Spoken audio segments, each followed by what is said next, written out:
So we're looking now at moving on to looking at the positive and the negative from painting the positive shapes. And this is how typically most people begin when they think about setting up a painting.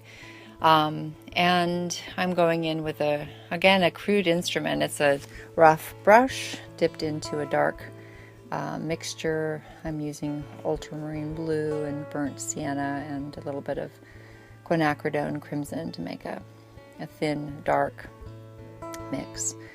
And I'm painting the edges of the leaves, stems, the fruit, just getting that organized onto the paper. There they are, just keeping it really simple, knocking in my shadows and the shadow shapes, and preparing my, again, as a sort of a study, as all of these preliminary sketches are, you're really focusing on an idea in the study. It's not, say, a final painting, perhaps, because you're approaching it from one point of view, and you're trying to think about it and present it in a certain way. So what I am doing in this exercise is presenting this as painting the subject first. And then when we go on to painting from the negative, you will see another way of approaching the exact same subject. So I've mixed up a batch of tangerine color and tangerine shadow color, and I'm really broadly knocking in those colors. And this is a quick timed exercise, and probably you'll spend the most time mixing your color, but then knocking it in rather quickly. So I'm using a palette knife here to mix up the leaf color, and I'm adding in some white to bring that leaf color up to a lighter value, and I'm adding in some yellow and some orange to warm it up and create a warmer, brighter leaf color. So even here in working on one idea, there's a million other things going on as well. Color mixing, using a palette knife, paint management, it comes up again and again in everything you do. And it is always an opportunity. Every exercise is an opportunity really to be dealing with all of the issues of painting. But you want to work quickly and with a focus so that you can look back at this and say, okay, I spent 20 minutes knocking in 2 tangerines, a leaf, catching the light, casting a shadow, and this is how it looks when I do it this way. And that's the point of the exercise. It's an experiment. It's an approach. It's experimenting with approaching your subject in a certain way and not dwelling on it and expecting it to give you everything. We're only wanting for these exercises to give us a little information, and the information is, in this case, how does it look when you start this way, or how does it feel to start this way? When you have a few more exercises under your belt, you have a lot more to evaluate in terms of what's your personal style, which approach helps you the most. So I've established my fruit, roughly, broadly. Now I'm going into those shapes around the fruit, around the subject, around the leaf, around the stem. And I'm bringing in the color of the background, and I'm just knocking in, again, taking care in the beginning to really look at those shapes, those negative shapes, as I come in around the positive shapes, and then getting that background knocked in. And I am thinking about the color. It's not irrelevant. I want the color and the warmth of the painting to express something beautiful. That always matters to me. But I'm not dwelling on it. I'm trying to, again, squinting and looking at it broadly and trying to capture the quick, rough impression of the fruit on the table.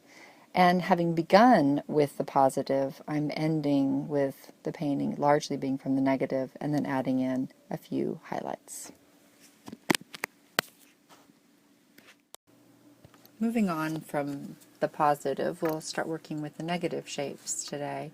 So we're continuing to look at some of the same objects, tangerines, against a neutral background and a neutral foreground, and I'm knocking in the negative space, leaving the positive space empty.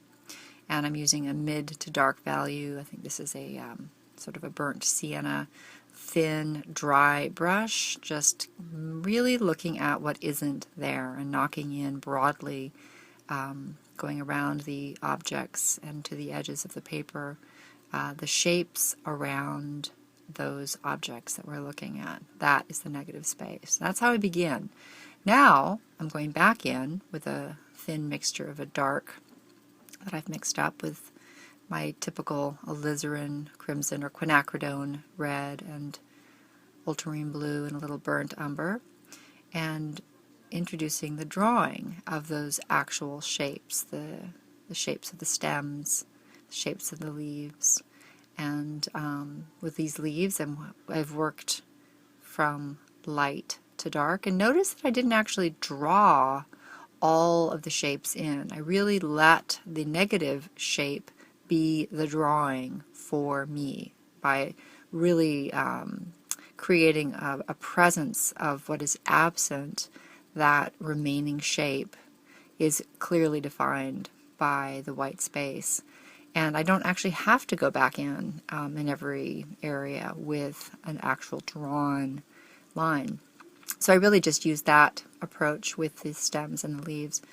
Knocked in quickly the tangerines in light, tangerines in dark, and I'm knocking in the background. And I'm working with paint that's roughly the consistency of cake frosting.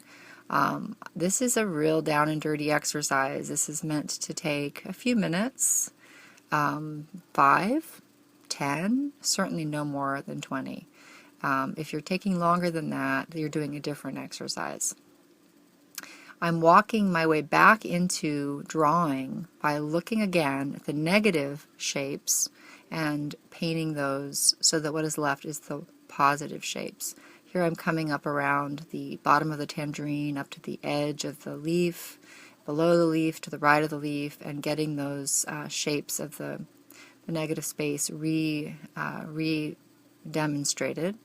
And now I'm kind of going back into some of the other areas that have been left for last, creating kind of a mid-value gray to bring in a bit of the shadow shape falling on the tabletop, falling on the back wall, adding a few stray creases in the fabric with shadow shapes, and darkening the edges of my shadow shapes of the tangerine, the cast shadow where one falls on the other, brightening my tangerine color with a little yellow. And at this point, this is all kind of, creating a little bit of finesse, a little bit of extra information for those grace notes where you have your last kind of dashes of light where there should be light, dark where there should be dark, the little details that can take something just to a little bit more of a painting stage. And I scratch my name in at the bottom, and that's a sign that I'm done. And you should be too.